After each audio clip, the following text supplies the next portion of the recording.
So today we'll be taking a look at CM Punk's first comments regarding AEW since his reported signing. We'll also take a look at what's going on with Baron Corbin and Elias. For today's question of the day, are you enjoying the broke version of Baron Corbin? Let us know what your thoughts are on his current character. So let's start things off with Baron Corbin. One of the most amazing individual character storylines going on in WWE right now is broke Baron Corbin. He was on top of the world as King Corbin for nearly 2 years. Corbin won the King of the Ring tournament. He had segments with The Rock, storylines with Roman Reigns, and more. But during a battle over his crown, he ended up losing it to Nakamura.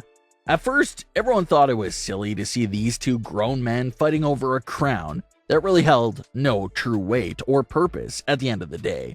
But it turns out that the crown was keeping Baron Corbin's life afloat. Call it bad timing, call it a coincidence, but as soon as he lost that crown, his entire life fell apart in every way possible. He's growing out his hair and beard uncontrollably. He has one set of clothes, he lost his house, his wife took the kids and left him, his cars have been repossessed, his stocks that he was investing in all plummeted, and now he's living out of a WWE production truck. So talk about hard times. That's what this character is going through right now, to say the least. Whatever can go wrong will go wrong for him, it seems like. And the act itself and the work from Baron Corbin is probably some of his best work. The character is truly gold right now in this moment of time. They even used him on both Raw and SmackDown this week. So that was a pleasant surprise to see more of Baron Corbin. And the role of Corbin is so perfect right now because clearly the character is desperate. Anyone can call him up right now to do anything in return for payment, and chances are he'll be right there, ready to do whatever you ask. So there's some creative freedom there that really lets you plug him into any storyline, and it'll make sense. Speaking of storylines for broke Baron Corbin, WWE legend Bully Ray had a very interesting idea for a storyline with Baron Corbin. Bully Ray suggested for Corbin to find a love interest with Kayla Braxton. Bully Ray had this to say on his podcast. Remember that week when Baron was talking to Kayla Braxton, and Kayla was like, "Yeah, I'll help you get the stain out of the shirt." They have a story there, and the story is Kayla should start to feel bad for Baron Corbin. And every time Baron Corbin kind of talks about how he's down on his luck, Kayla comes to the rescue, cause she's just a good woman. Little by little, Kayla starts to actually like Baron because she realizes that, wow, he is actually a nice guy. He's just been dealt a bad hand. And she slowly starts to fall for him. But Baron realizes that she's falling for him, and thus starts to take advantage of Kayla. Then you bring in a fresh babyface to her rescue. So this was such a great idea for Corbin that came from Bully Ray. If WWE is a bit unsure about where to take broke Corbin in next, something like this idea could be a great backup plan. Kayla Braxton has even said that she loves to be a part of storylines, but she doesn't get that much opportunities to be a part of them. Well, this storyline right here would be Kayla's time to shine. Like Bully Ray said, Kayla probably starts off by helping Corbin on a weekly basis, strictly by the kindness of her heart, and just to help Corbin since he literally has no one and nothing at all. But over time, Kayla starts to feel bad for Corbin, eventually falls for him, and helps Corbin get back to his feet. But once Corbin truly notices that he has Kayla in the palm of his hands, he starts taking advantage of her and the entire relationship. We then start to see the old heel Baron Corbin, and that old personality starts to come through the cracks again, proving that he hasn't changed. He's the same Baron Corbin. Instead of being this sympathetic, innocent guy, he starts acting similar to the old King Corbin, and that's possibly where Kayla would back off. And that's when whatever babyface comes to the rescue to put Corbin back in his place.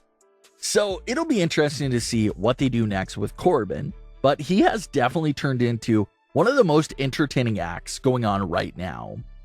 Speaking of superstars switching their acts up, that seems to be what's happening here with Elias. A teaser was shown on Raw of Elias burning his signature guitar, of course implying that this is the end for the Elias that we've known for all these years. The old Elias that would come out and sing with a crowd appears to be gone and will be repackaged with something new.